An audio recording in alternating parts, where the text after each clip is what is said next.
tell you a story how a client and I were both injured in one of my cases by religion. My client was mentally ill, a severe form of mental illness where there was a pattern of going into mental health crisis and just abandoning the family for periods of time, coming back, leave, coming back. That went on for several years in this marriage. And during one of the crisis cycles where my client disappeared to who knows where, the spouse, who was just done, just tired, filed and obtained a divorce legally. Once my client came back to re-engage in the cycle that had been going on for so many years and learned that there was a divorce, there was just this urgency to undo the divorce because the faith leader would not honor or recognize or bless my client's remarriage because the divorce did not have certain language in it that would provide for an exception to the religious tradition concerning divorce. Well, my client did attempt to reconcile with the former spouse, and when that did not work, returned to me with desperation concerning the divorce. I was engaged for the purpose of getting certain provisions for parenting time and access to children, but my client just kept coming back to the demand to undo the divorce, for which there was no legal recourse. There was literally nothing that I could do.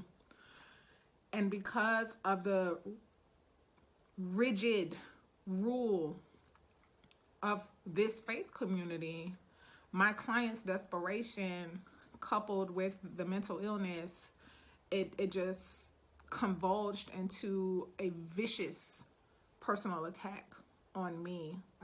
One of the most harmful interactions I've ever experienced with a client. Some of the most hurtful things that could ever be said were said because of my client's desperation. As a minister in the marketplace, my job is to pray for my clients and to pursue justice for my clients within the law, the bounds of the law, and according to the leading of the Spirit of truth. And whether you are a minister in the marketplace serving as an attorney, or whether you are in the faith community as a faith leader, my challenge to you is, how can we better serve families without the rigidity of tradition, which doesn't always necessarily conform to the scriptures? According to Jesus, the bill of divorce, which was a permissible legal cause of action, it was allowed because of the hardness of the heart. Sometimes people become hardened in their marriage.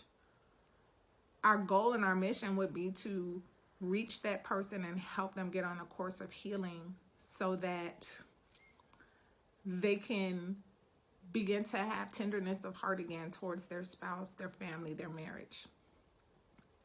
Sometimes that happens and sometimes that doesn't. Are we leading and guiding in a way through the guidance of the scriptures and the Spirit of truth to minister reconciliation, mercy, and the loving kindness of the Most High?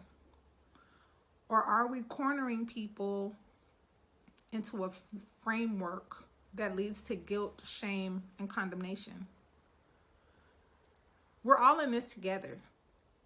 And through unity in faith, by the scriptures, and as led by the Spirit of truth, each and every one of us has the power to play our special role in ministering healing and justice to families.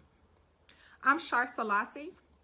We've been serving our families for more than 12 years in wisdom, justice, and truth.